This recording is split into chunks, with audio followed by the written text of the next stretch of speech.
My sister and I pushed ourselves into the room. We saw Mr. Sugihara. He asked us our name. He asked us where our parents were. We told him. My father was not living. My mother has no papers. And he looked very sympathetic us, and he just gave us the visa right there on the spot. And how did you react? We got very hysterical. My sister and I got hysterical, started to cry, and started to say thank you in Polish. And he just raised his hand like saying it's okay, and that's it. And we went out of the room.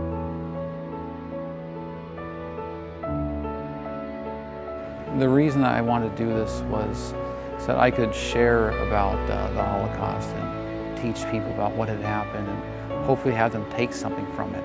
It's hard to say what was the most engaging out of this because different people may relate in different ways. Like when I tell Helen's story, when she talks about her family, I imagine that hits home more for people who have, say, their loved ones, their grandparents, extended family living with them. I saw this with my eyes. That's why it's so difficult for me. And they were screaming. My mother looked fairly young, but she was holding on. I had a 6-year-old brother. And I don't know, accidentally or whatever it was, I wanted to know what was happening to him. And he was already on the ground, and they were still hitting him there. And also Chaplain Wallabon's presentation, I believe, even though he was not able to be here in person, I think it was great that we were able to get the video of him speaking so that he could share his father's story as well.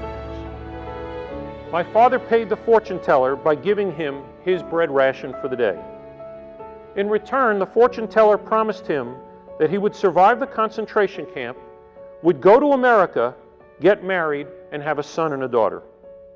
Considering that my father had barely even heard of America, was packed into a prison cell with hundreds of other prisoners, and that he had been tortured and beaten, and had just seen his teacher and friends shot, this promise might have seemed like an empty hope. I think it's important that we have events like this because we should remember the past. We should learn from it, and hopefully that'll help us make a better future. Learn from the mistakes and to do better.